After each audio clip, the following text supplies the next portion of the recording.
Welcome to Heat, Hope, and Hard Times, the podcast where the ring is more than a ring. In professional wrestling, we see heroes rise, villains fall, and stories told through sweat, struggle, and sacrifice.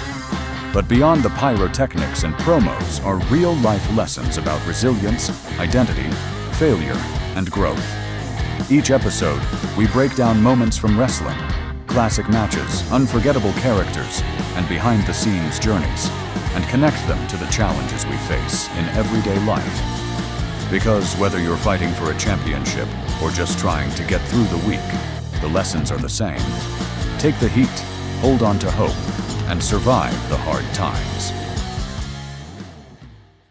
Here we are, what you guys have all been waiting for, not only my return to podcasting, but the debut episode of the new podcast, Heat, Hope, and Hard Times. I know you don't want to listen to me talk, so bear with me because I have to give an introduction to somebody who you all are very, very excited for. The one, the only, Zoey Cannon. So, Zoey, I don't think that I could do a good enough job to introduce you and talk about all your accolades and awesome shit that you've done in pro wrestling. So give the guests a rundown. Who are you? Oh boy. Well, I'm Zoey Cannon. I am the women's professional wrestler that you did not know that you needed in your life. I come from Boston, Massachusetts, and I absolutely love it every time the ring announcer Carolina Jim is like fighting out of Boston, Massachusetts, and it just sounds so cool. But yeah, I'm originally from Massachusetts. I moved down to Pennsylvania a few years ago, where my professional wrestling training and career really started. I dabbled in it a little bit before, but didn't really get anywhere. But yeah, now I'm just a dude. I'm attempting to be a household name. You are definitely a dude. I cannot argue that. So guys, this podcast is going to be a little different. I'm not going to be doing a whole bunch of cliche stuff on this podcast. I really want this to be a podcast about the emotional ties that pro wrestling has to people, both in the business, outside of the business, casual fans. And my goal here is to take a kind of a look behind not only just the curtain, but, through my personal life, through the talent's personal lives. And we're going to have some fun. So if you hear words you don't understand, which you probably will, if you're not really a big pro wrestling person, I am going to do an intro episode maybe, or just a short video, a short episode about, what these words mean. So if you get confused, don't worry, but we're going to jump right into it. So Zoey. Yes. Zoey Cannon. That's me. Zoey is definitely a rock star in every sense of the term, both from a personal standpoint and a professional standpoint. I'm going to get into the personal side here in a little bit, but Zoey's got a pretty good pedigree of promotions that she's wrestled in. We've got Three Legacies Wrestling. We've got SWO, Susquehanna Wrestling Organization. We've got MLW, Major League Wrestling. What are some of the other promotions that you've ran the ropes in? Oh, I was what I assume to be a big part of Bell to Bell, which was an all-women's promotion out of New Jersey. I am currently going after the IWA Women's Championship in New Jersey. That's for Intense Wrestling Alliance, soon to be renamed Intense Wrestling Action, I believe. I have been to Focus Pro Wrestling out of Massachusetts. I finally got to debut a tiny bit for Fight Life out of the Rhode Island, Massachusetts area. I have been part of a couple promotions down in like the West Virginia and Maryland area. So I've worked for Shane Shadows, who does some really awesome shows during the summertime that are like kind of carnival shows and things like that. I've also wrestled for WDWA, where I was their women's champion briefly. So I've been a little bit all over the map for the East Coast ish. Have you ever done anything internationally? Well, I don't know if Puerto Rico is technically international, but I did get to wrestle in Puerto Rico. I mean, I feel like that counts. it It has to count. If it's not in the 50 or the 48 contiguous states, it definitely counts as international. It was so much fun. That was about a year ago now, and it was a fatal four-way style with 4 women for the CWA Women's Championship. And I got to meet one of my best friends down there who was supposed to be my opponent, but I just loved her too much. So I was like, we're friends now. Yeah, you kind of have that unique ability to just decide who your friends are going to be. And you're just like, yeah, this is going to happen whether you want it or not. Well, in the great fashion for Heat, Hope, and Hard Times, I don't have to sit here and sell myself as a pro wrestler because, I mean, I already am. If I'm selling myself as a pro wrestler, that's going to be to promotions and bookers and people that are supposed to pay me for things. But yeah, in the sense of what this podcast is, yeah, there's a lot of people, especially in pro wrestling, whether it's a wrestler or someone on staff or especially a fan, where sometimes you just meet them and you're like, this is a good person. I want this person in my life. And then I do. Yeah. Yeah. That's like the perfect segue into how you and I really met.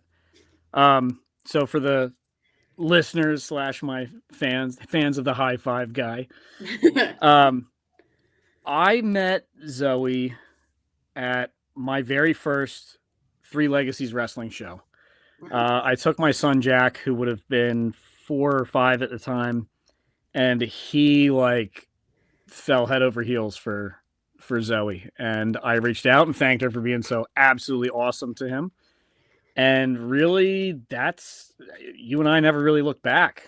I mean, we've grown close. You love Raleigh, and it's stuff like that really makes you see and realize just how much of an impact that you have as a professional wrestler. And no, there's not much of a difference between Zoey Cannon and the private Zoey Cannon. So that's definitely really cool. I remember the exact interaction that we had too. Yeah. So you and Jack were waiting in line because doors were almost open for the show, but they weren't open yet. And I think I was actively performing at the time. I don't think I was still the ticket girl. I could have been. So was I wrestling at that point? All I remember is that I came through the line of everyone waiting at the door. So I could have been wrestling. I could have been the ticket girl. Yeah, you had your gear on. Oh, then yeah, I was wrestling. Yeah, I'm 90% sure you had your gear on. Well, to help out the ticket table, which was my original job for that promotion, I decided that I was going to take all the pre-sales and kind of walk the line and be like, oh, did you already buy a ticket? What's your name? Joe Schmo. Okay, here's your ticket. So that way we don't have to do that and then wait and cause more of a line at the table. So I'm going down the line, boop, boop, boop, boop, boop. And I see this adorable little guy. And I'm like, new best friend. And I remember I knelt down to him and I said, hi, I'm Zoey Cannon. What's your name? And he didn't really want to say anything to me, which was fine. And I asked you if it was okay if I give him a little rubber bracelet that had the promotion's name on it. And I was like, this is for you. I can't wait to see you inside. Make sure you say hello to me because, that's my job. I'm trying to get people to like me. So I have at least one person cheering for me. And like we talked briefly, and then I continued down the line. I saw him again. He waved, I waved, whatever. The show happened, my match happened, la-di-da. I see you guys after the show. And the reason why I knelt down to him or any other kid is because especially when I was younger, I wanted someone to look up to. And sure, I watched wrestling. I liked The Undertaker. There were some cool friends and family that I had. But to have that person that maybe you know, maybe you don't know, physically get on your level and talk to only you, that means something. So I try to do that with all the kids as best I can, whether I'm a good guy or a bad guy, because I'm performing for them. The kids give me the most natural reaction to anything I do in wrestling. So if I kneel down and I say, hi, I'm Zoey Cannon, he's going to know it's a personal thing. And then it blossomed into a great friendship. It really did. It really did. I mean, when I was in early recovery and getting sober, you were one of the people that was always a constant, messaging me, making sure I was okay, making sure I wasn't, picking up. And that goes a long way. It goes a very, very long way. And I think that speaks volumes about not just Zoey Cannon, but, Zoey behind the scenes. So thank you for that. There's this idea with sobriety, at least from my point of view, where people are always going to be wondering, are you okay? Are you sober? Are you using? Are you whatever? But no one ever really asks how you're doing and means it. So, like, sure, you can still be sober, but you can be absolutely miserable today. Or you could be sober and really loving it and you're inspired and you're doing whatever. So when someone like you, who's my friend, is going through it and you need some support, oh, I'll be there, whatever you need. That can only really go so far. So I ask you how you're doing. What did you do today? And we stay on track because we're gonna get through it. See, guys, I told you we didn't have to wait long for straight up into the emotional, private part of things. So that's awesome. Now that the curtains peeled back a little bit, you mentioned about how you dabbled a little bit first for making the jump into taking it, I guess, more seriously is going to be the best way to put it. Oh yeah. What made you want to take it more seriously? When I originally tried doing anything pro wrestling, it was back in Massachusetts, and it was, it was hard. It was a time, but it wasn't where I was supposed to be then. I got to learn how to do things in the ring, and I got to do some cool moves, and I made some cool friends, and some of those friends I'm still friends with today, and I got to learn how to do ring crew and all these different things. But it wasn't my time. It really wasn't my time. And for anyone that knows me personally, I have no patience. Patience is not a virtue of mine at all. If I'm going to do it, I'm going to do it. And I shouldn't live by the phrase of just because I can means I should, but I do. And I just decided this is what I'm going to do because no one's going to tell me no. And then it failed. And I was failing actively and it just wasn't good. So I quit. Then a few years later, I moved down to Pennsylvania for a variety of different reasons, family being a big one. And I didn't know what to do. I had no friends. I had no other family that was really close by. They were a little close, but not close. And I needed something to do because I didn't have a job and I didn't really have anything. So I go online and I see that there's a local wrestling show. And I'm like, oh my God, I've done wrestling before. I should join them. So I message them and I'm like, hey, I have experience, which, meant absolutely nothing. But, can I help out with your show? And then turns out that they had a school. And then I joined the school and here we are. So it was finally my time.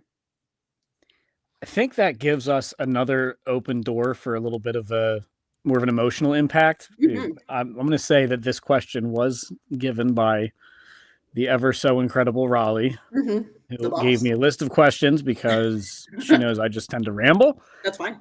But how do you handle self-doubt when progress feels slow? Oh, I quit many times. You heard it, folks. You quit. I did. I quit more times than I really admitted to a lot of people.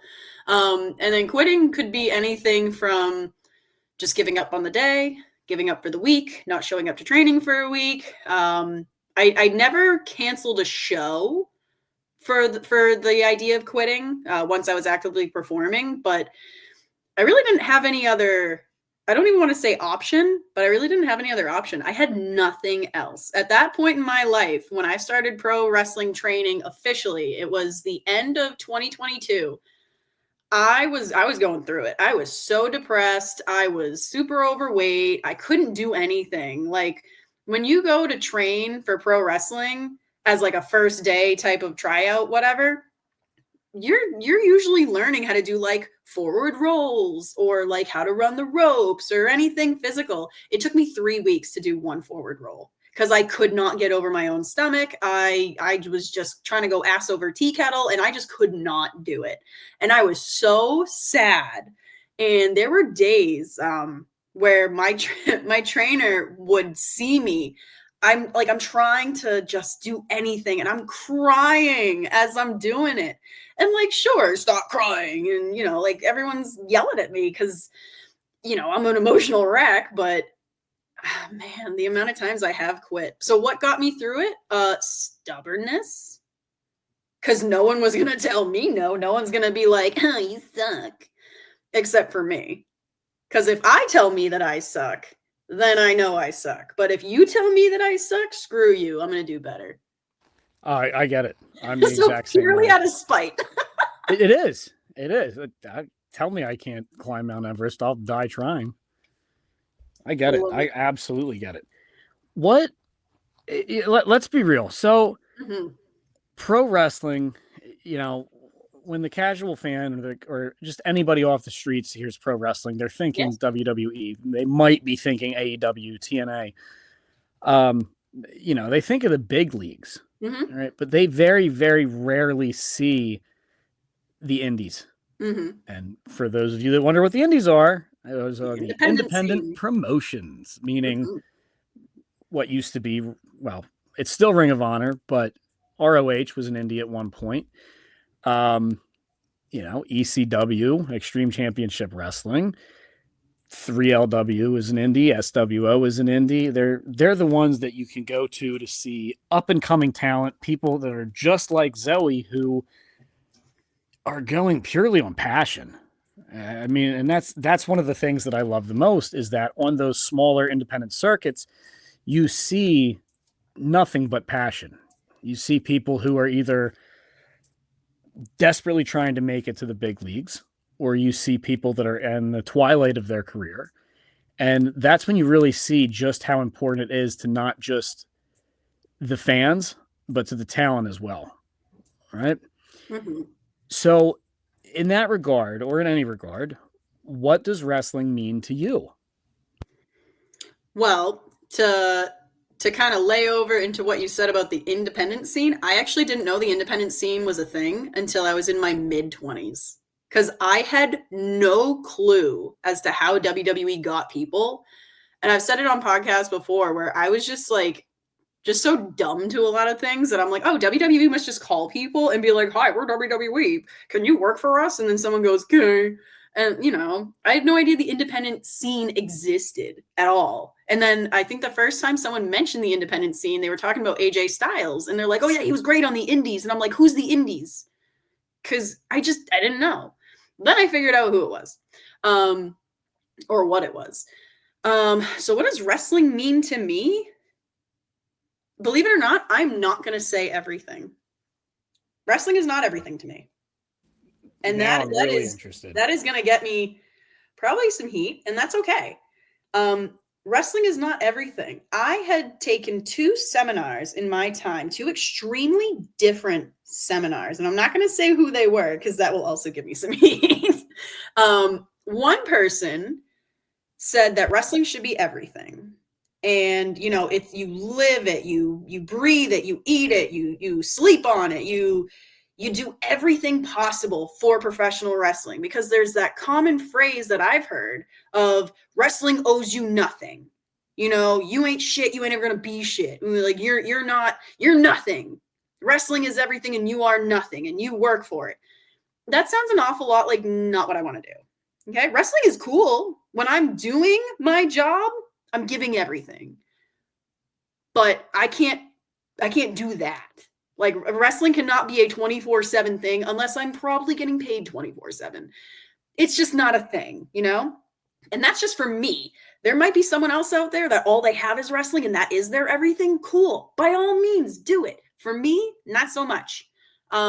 So for this seminar, they had talked about how they had to miss birthdays, funerals, weddings, birth announcements, or like people actually giving birth, and like the weddings and funerals and everything. Like, that's not okay to me personally, because if I'm missing my best friend's funeral, if I'm missing burying my mother to go do a show, I don't care if it's WrestleMania.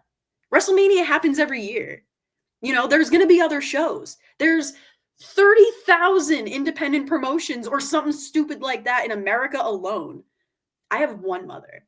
I'm not missing burying my mother. Sure. Could I miss the neighbor's friend's half-brother's fish's birthday? Sure. But that's a decision that I make. I'm not missing burying my parents. I'm not missing the birth of, my nephew of a sister that maybe had like 6 miscarriages or something. There's decisions, right? And if you make wrestling your everything, what decision do you have? You don't.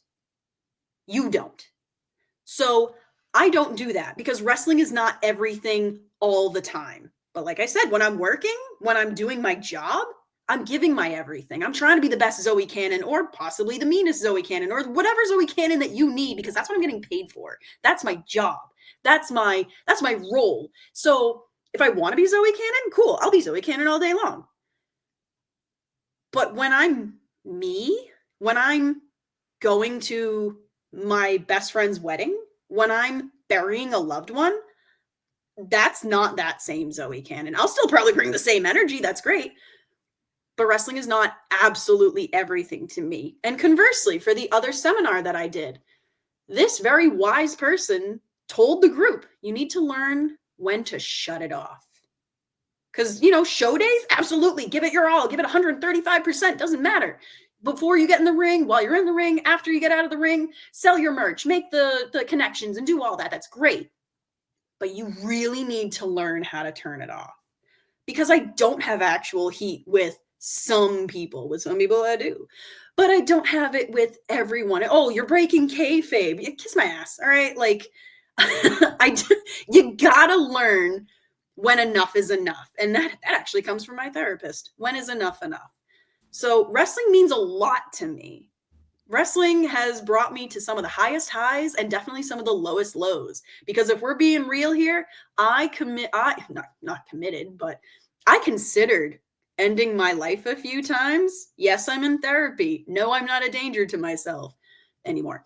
But that's the raw, honest truth of it. I had met some of the worst versions of myself while I've been in pro wrestling. I've been down and out. There were some nights where I was like, screw it. I'm going to drive away and never return. I'm never going to return to pro wrestling. I'm going to shut off all my social medias and run away. Or, I'm going to give wrestling my everything. Cool. You know what that made me? Insane. So wrestling means a lot. I love pro wrestling. I love doing my job, but I have to love it at a safe distance. Because if I give it my all, I will have nothing left. And that's just the raw, honest truth. But I have met some of the best versions of myself in pro wrestling. I've met you. I met Raleigh. I met some great people. I've made great friends. I've made fantastic connections. I've traveled.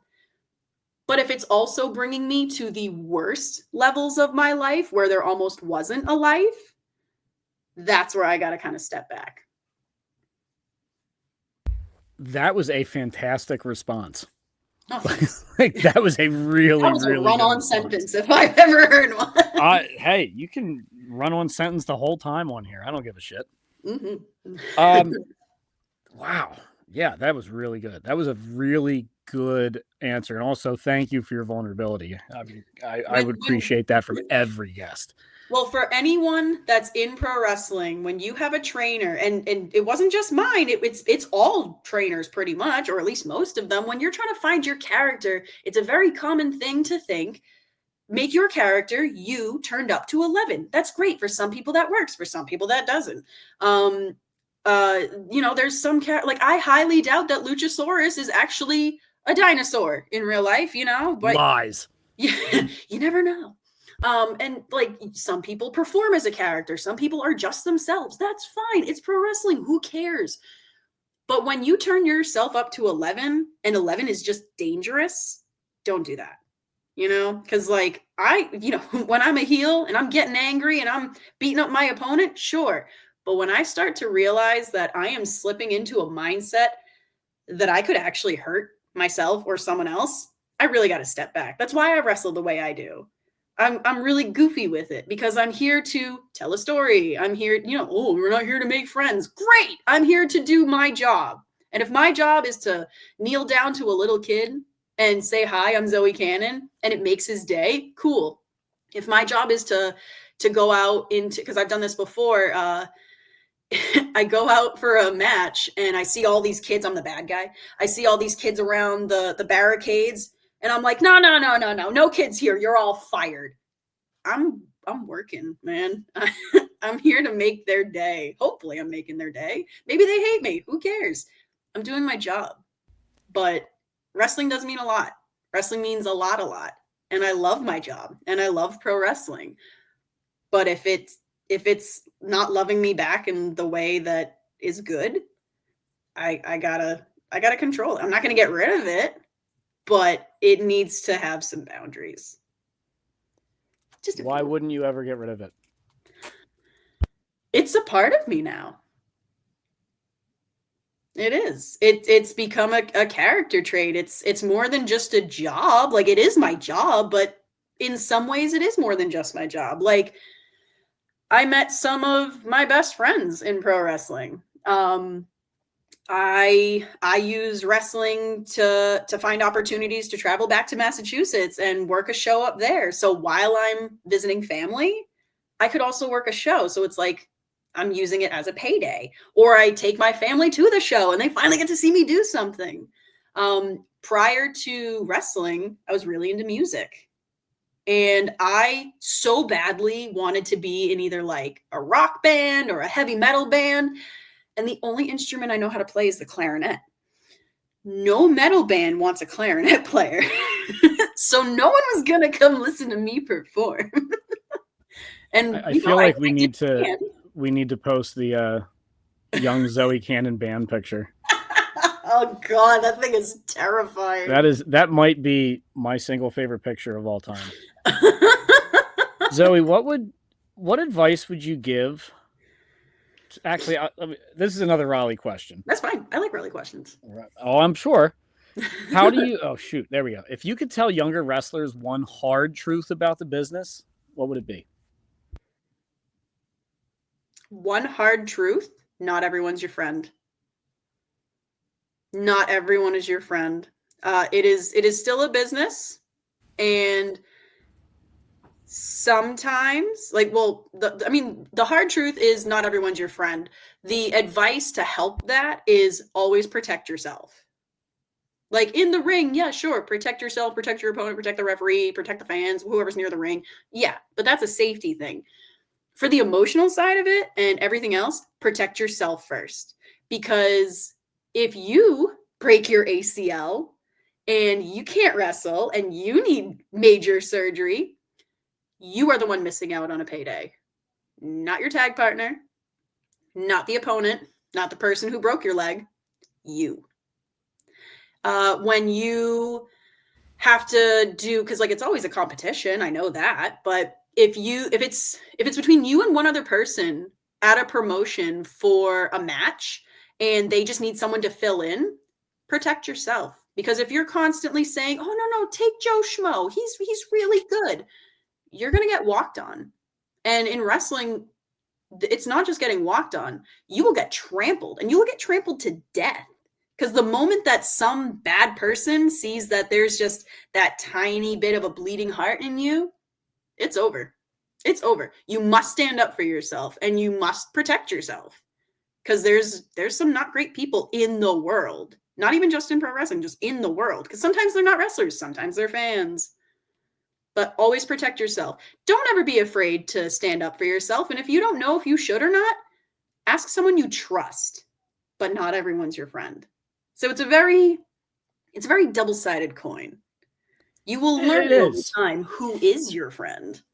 I think that, the age-old saying, art imitates life. Mm-hmm. Right? And I am a very firm believer that after being a wrestling fan for over 30 years, mm-hmm. It's art. It's 100% art. Like, Raleigh and I watched wrestling for two entirely different reasons. She cares more about storyline she's that's her. That's why she watches it. That's why she enjoys it. I've been watching it for so long and attending shows. I've lost count of how many shows I've been to over the years. Me too. All I care about, the thing I care the most about is a good match. I want to see a good match. I could give a shit about storytelling. Mm-hmm. I'm just at that point. I don't care because I have been such a fan for so long that I appreciate good work, whether it's on the heel, the bad guy, or on the baby face, the good guy. And, you said earlier that, it's just like in life. Not everybody's your friend. Mm-hmm. Right. And you see that play out on screen all the time. But one of the things that has made me connect so much with pro wrestling is the fact that, there's so many lessons that can be gained from the stuff in the ring on the screen that are applicable to your day-to-day life. So I love the fact that you were like, yeah, not everybody's your friend. Don't let people take advantage of you. Stand up, learn to say no. Mm-hmm. And I think anybody listening to this podcast is going to relate to that. I mean, good God, it's crazy. I think back at your career, and I've followed it very, very closely. It's not the longest career, but it's here. It's not, but I think this provides a good opportunity to show, like, indie talent. You even see it on the big leagues. People that are either underbooked or pigeonholed or anything like that.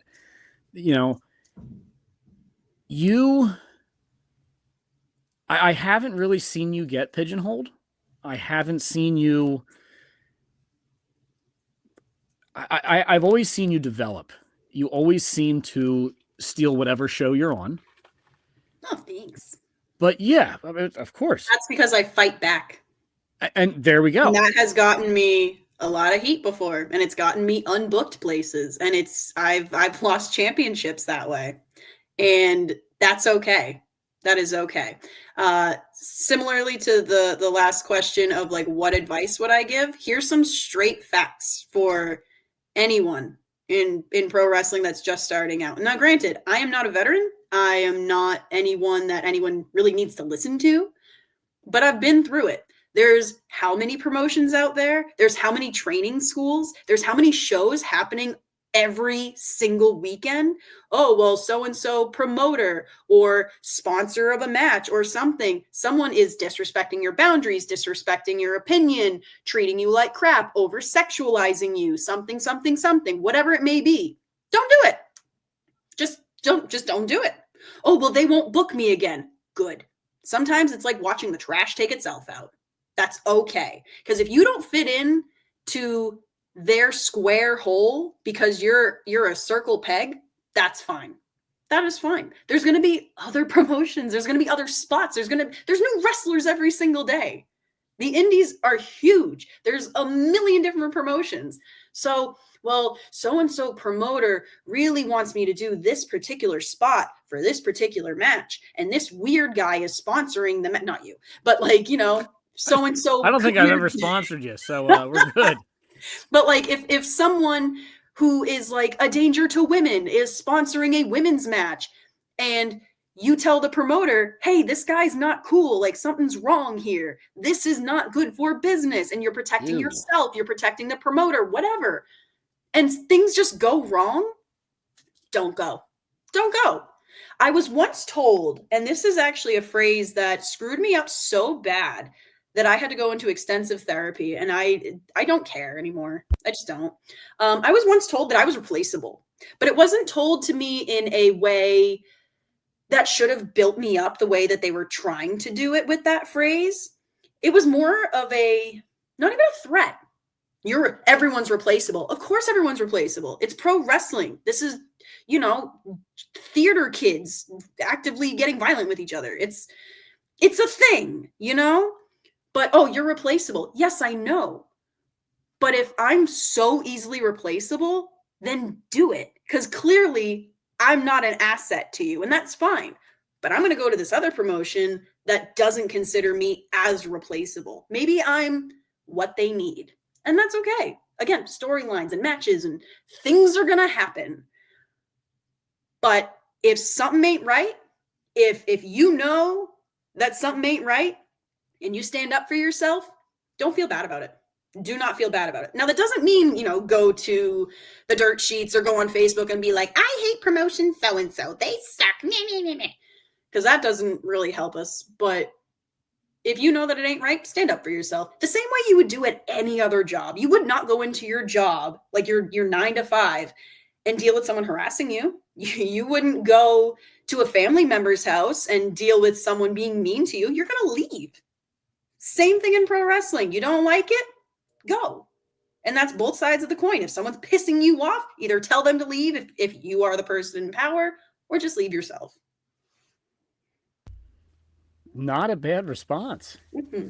Not a bad response at all. Yeah, and again, that's where we talked about art imitating life. I mean, yes, I'm a people pleaser. I'm a fixer. I always want to be in the fix mode. Right? I want to be the one to save the day. I want to be the one to take care of people. Learning to say no and recognize when situations are not going to be good for you is a very good trait to have, even though the only way people learn that is to just get completely hosed a few times. More, in my case, hosed consistently until I finally understand. Well, do you want to know a little inside info about me when it comes to things like that? Oh, yes, do it. Of course you do. So I used to be a very, very bad alcoholic. I was drinking a lot all the time. It got so bad, like I got fired from jobs. I lost relationships. I lost a lot of things. I was actively present at funerals, but I was not there. Everything went bad. And I didn't have that person. And even still today, like I have people that help me, but I never had that person be like, wake up. Enough is enough. This is not okay. And even not with drinking, with other things, if I'm doing something or not doing something, I never had that person to give me that.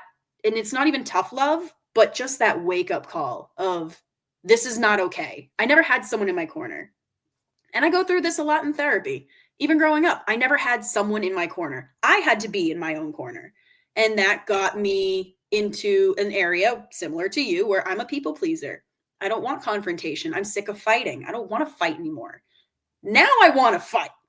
Now I want to fight, not just for me. I'm going to fight for everyone else. But I'm also going to be your biggest cheerleader. So I'll fight, but I'll do it with a smile on my face. So you want to stay sober? We're going to do anything and everything to keep you sober. I'm not going to shame you if you fall off the wagon, because that does no good. But we're going to get back on track. Being back on track is going to be the greatest thing of your life. And I'm going to actively do that for you. And if there's someone in pro wrestling that's doing a show and something ain't right with the match and they're too afraid to talk to the promoter, I'll talk to the promoter. If you want me to, I'm going to do it. And again, this has gotten me unbooked places. This has gotten me probably blacklisted at some places. I don't give a shit. I don't. If something ain't right, someone's going to get hurt. Hurt me. Go ahead. I can take it. I've been taking it my whole damn life. So I'll people please. I'll do my job. I'll be happy. La-di-da. We'll go frolicking through the fucking sunflowers. I don't care. But I'm not standing for a lot of bullshit. And I make myself of service, If there's a job to do, I'll do it. But if I feel like I'm immediately under attack or I'm backed into a corner, or if I see someone else like you getting backed into a corner, I'll get in that corner with you. I'll stand right in front of you and be like, nope, you can back up. We're not taking this. For those listening at home or on the road, wherever the hell you're listening at, Probably do you now see why Zoey is fucking awesome? Straight up awesome. I love it.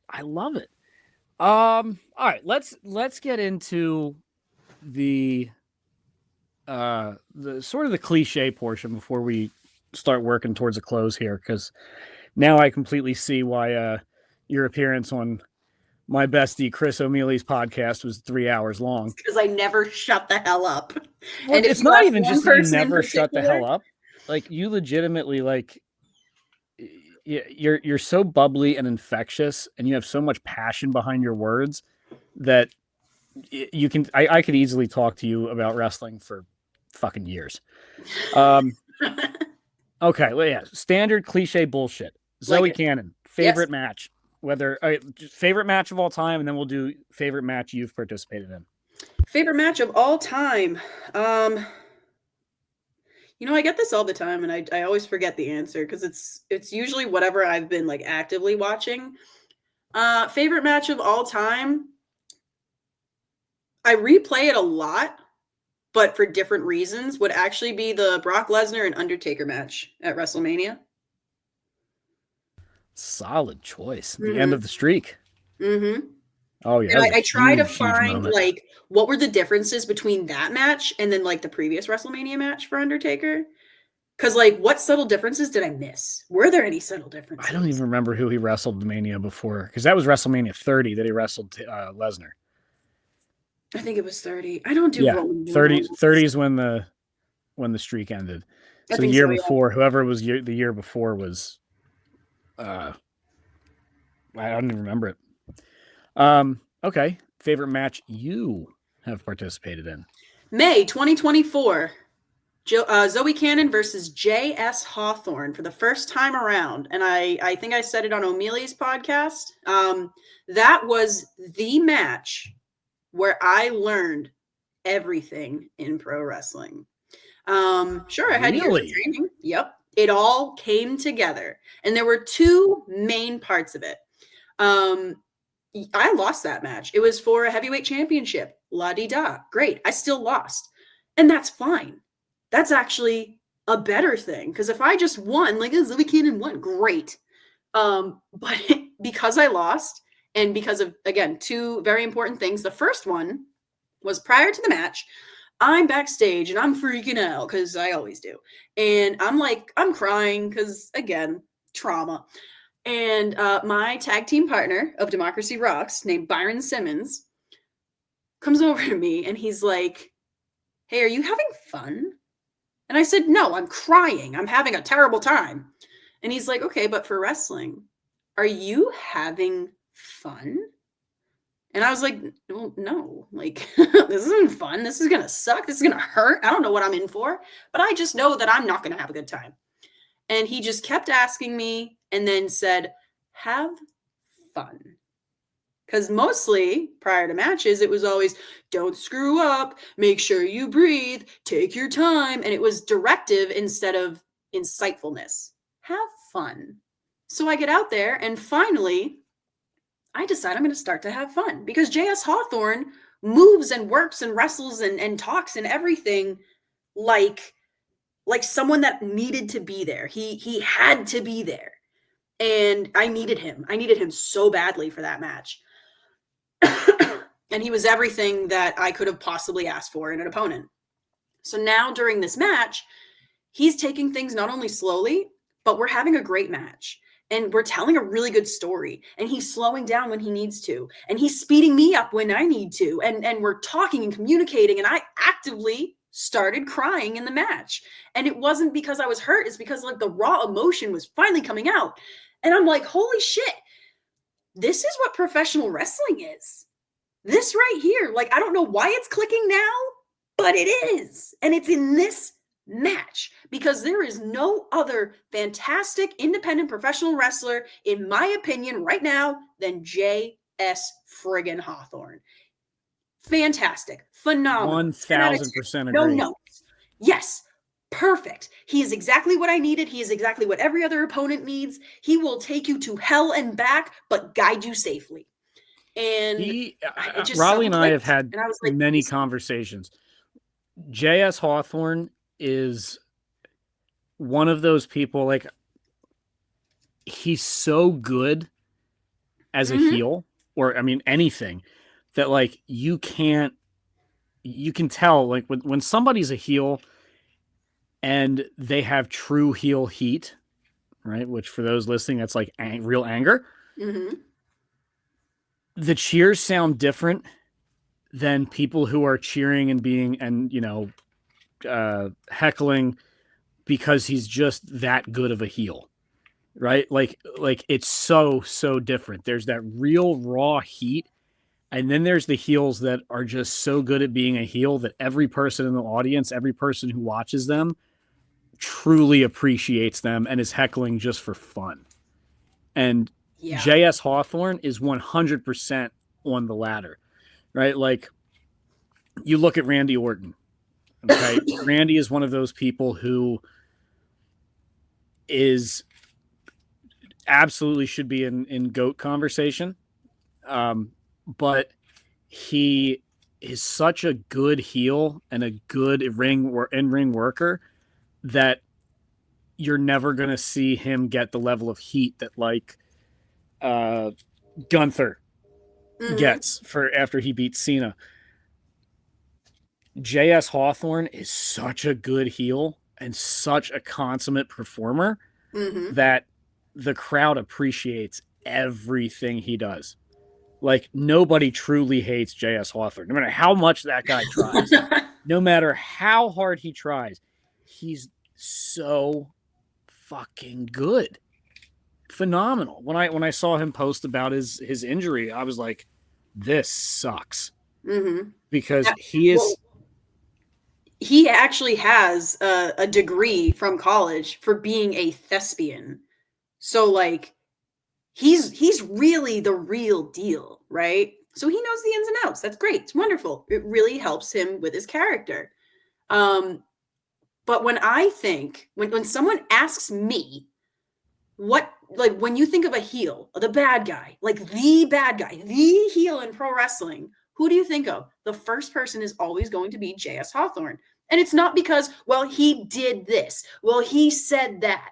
It's because I have no idea what the hell he's going to do next. And I don't know if I'm afraid or excited or nervous. I don't know. But I know whatever he's going to do is going to be diabolical because he is the heel.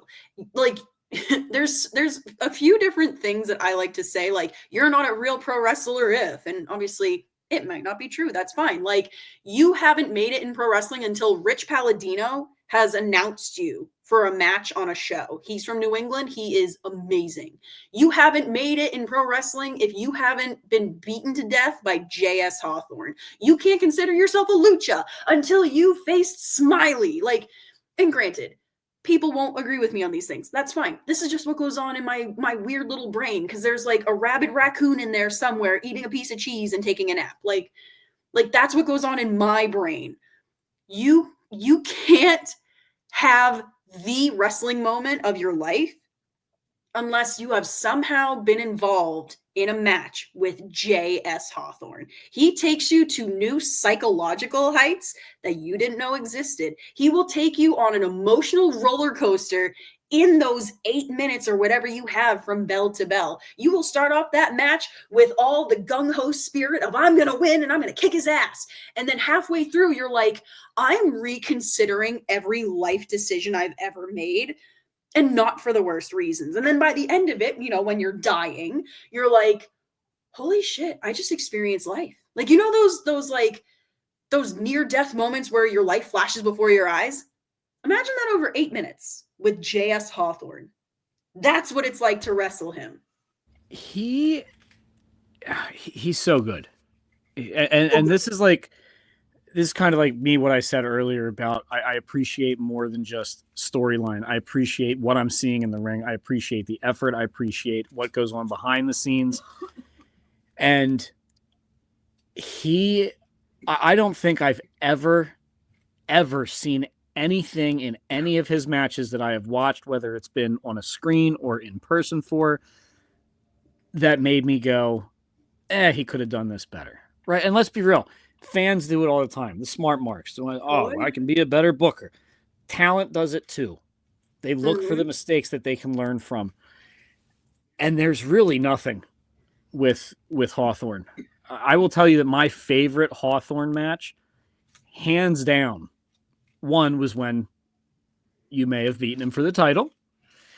But the tag match that he had with Tarzan Duran in his corner. Yes. Oh, I remember that one. Oh my God. Oh my God. And it was, I mean, Tarzan, I could do a whole month-long series on Tarzan. He's another one that is so freaking good. So good. But when I saw him come out as Hawthorne's partner, Raleigh and I looked at each other, and the other fans and I looked at each other, and we're all like, how's this going to go? It went great. But they are two insanely different people. Both in the ring and out of the ring. They are so different people. Stylistically, completely different people. Mm-hmm. I don't even remember who they wrestled that match because everybody was fixated on the chemistry that those two had, and they were unbelievably funny.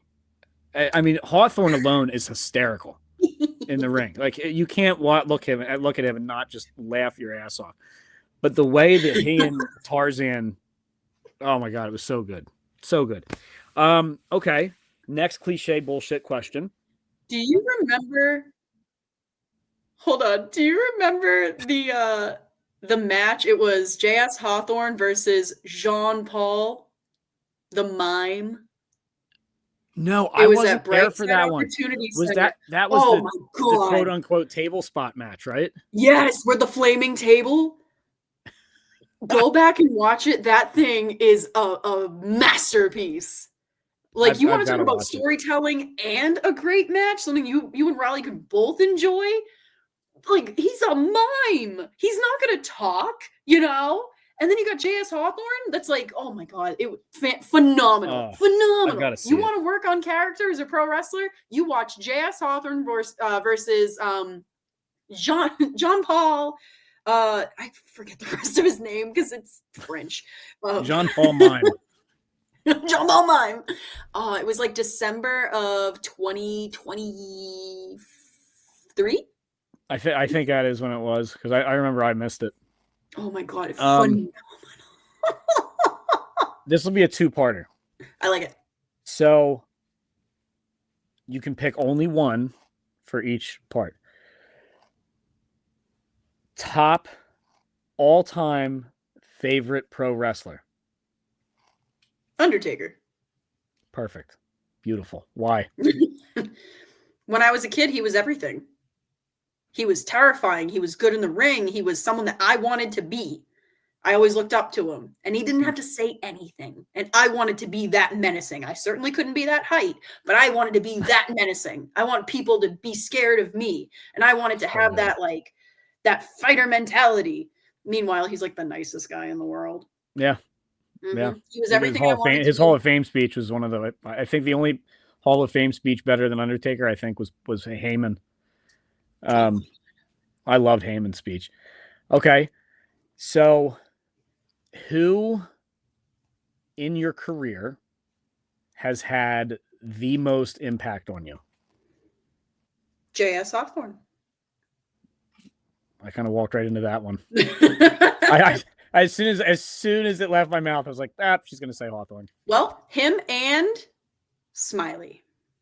The match that I had against Smiley brought me to new heights, physically and emotionally, that I never thought I could do. I have only ever done one Canadian Destroyer in my entire career. It was with Smiley.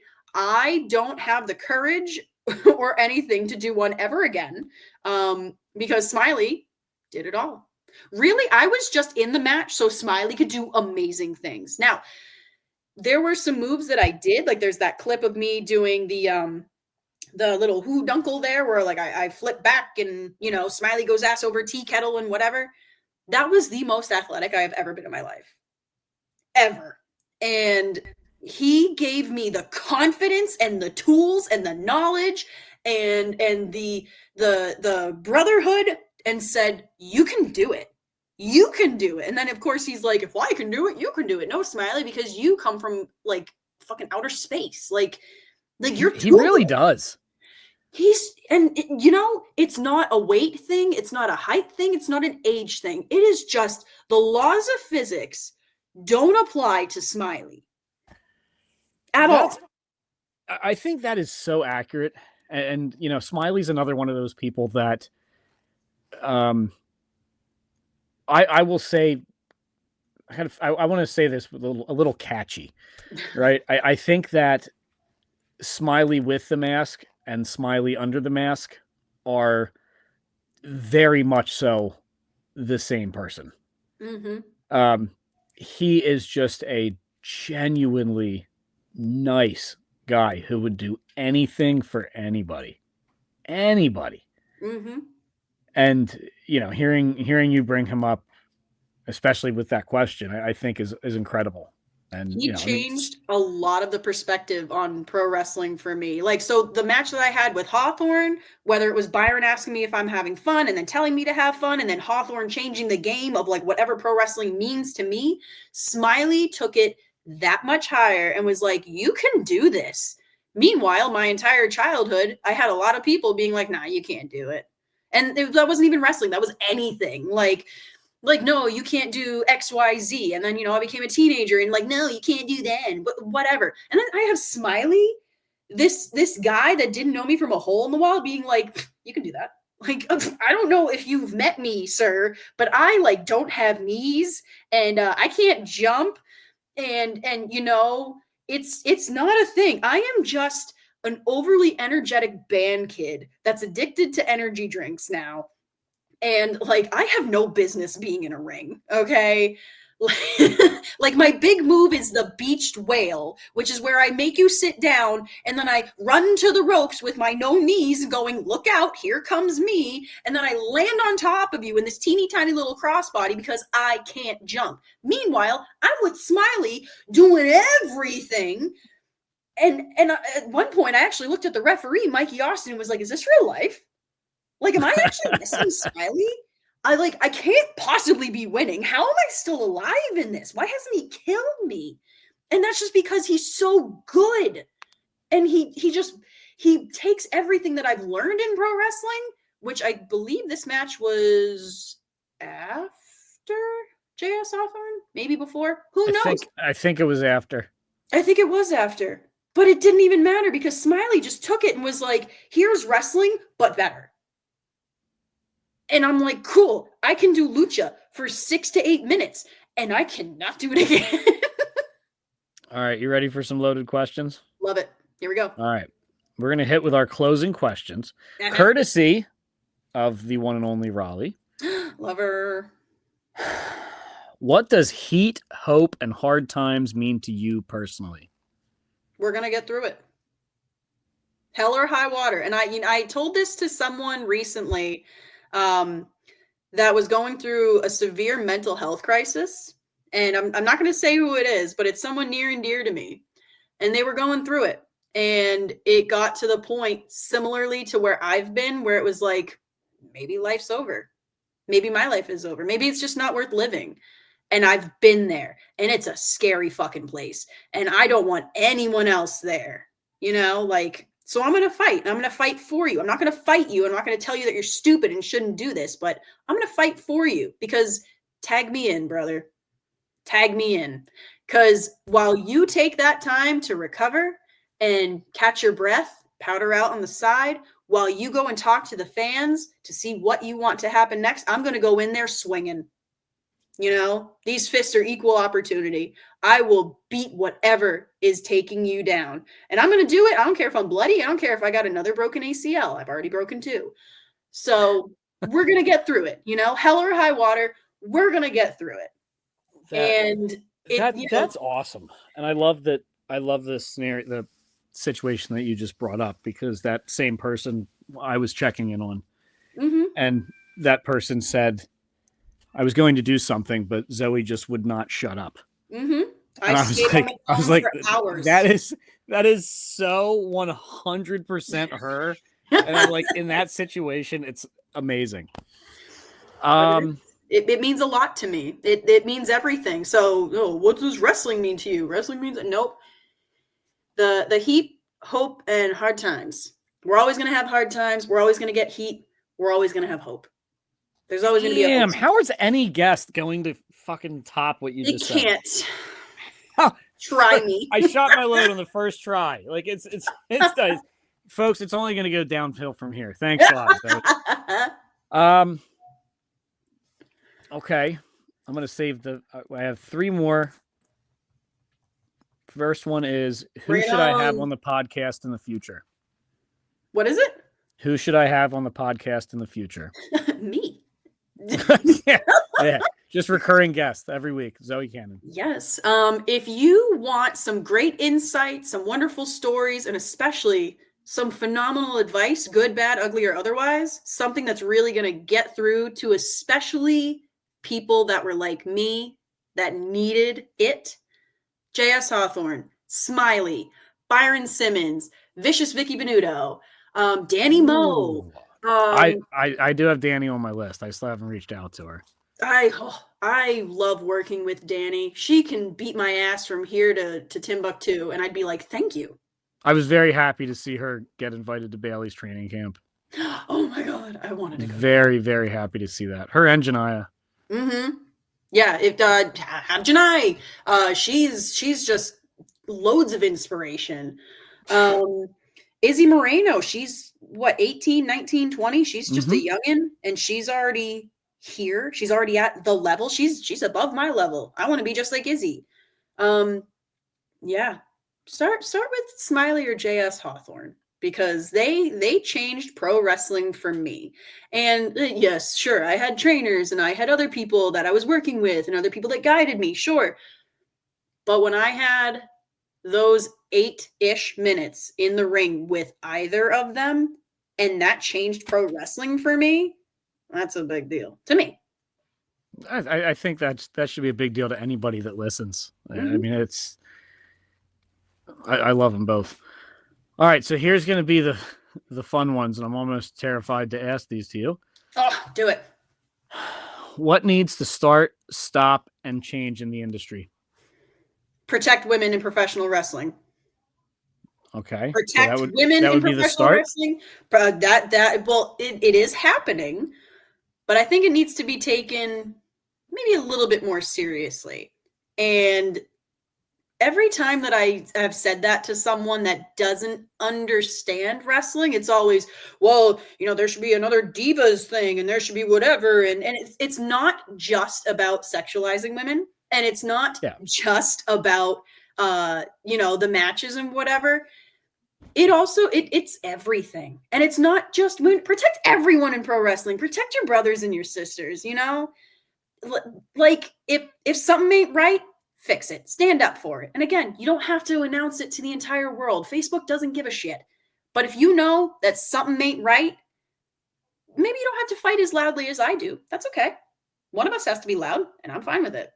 But if something ain't right, and if someone's getting abused, if someone is getting manipulated, if someone is having their pay taken from them, if someone's getting receipts in the ring and maybe they just don't deserve it, I don't know. If something ain't right, fix it. If you got questions, maybe ask them. No, not everyone's your friend. I get it. I've learned that the very hard way. But don't be afraid to try.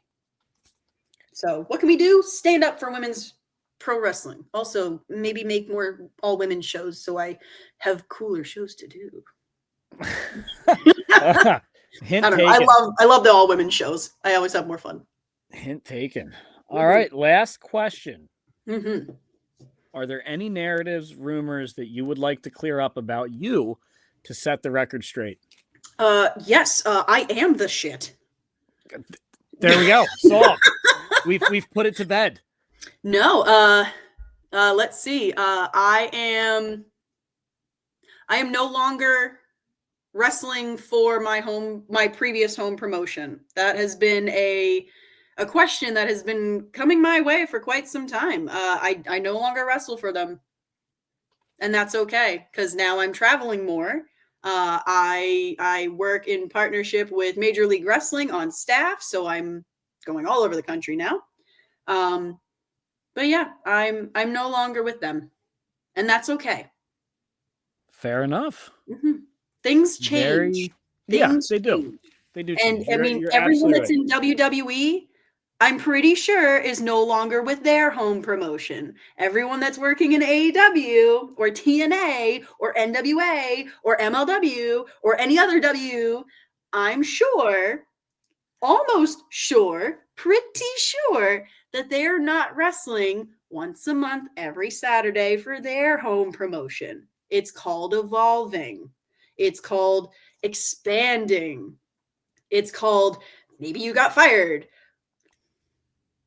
but you're growing. I love it. I love it. Growth. I mean, that's what we all need. Everybody. At 100% everybody. Okay, so Zoe, where Yes. can we find you? Where can we see more of the ever so awesome Zoe Cannon? Well, I go to therapy on Wednesdays. On Instagram, it is Zoey Cannon, ZoeyCannon with 1_ at the end. On Facebook, I am Zoey Cannon. And I don't have Twitter because I don't know how to use it. So when I had one, I deleted it. I can't stand Twitter. I just don't know how to. There's too many buttons, and I'm old. Yeah, that's a young kid's platform. I've also never TikToked. Yeah. TikTok. I don't know how to I don't TikTok, know. and I don't have one. I am not an influencer. I don't do the food challenge thingies online. I'm just a violent grandma. I like it. A violent grandma. That's like perfect. I read books. I like to pet cats, and then I punch people in the face. It's fine. I mean, that's like the every woman's dream. I am living the dream. See, exactly. Well, Ms. Therapist calls it Cannon, drama.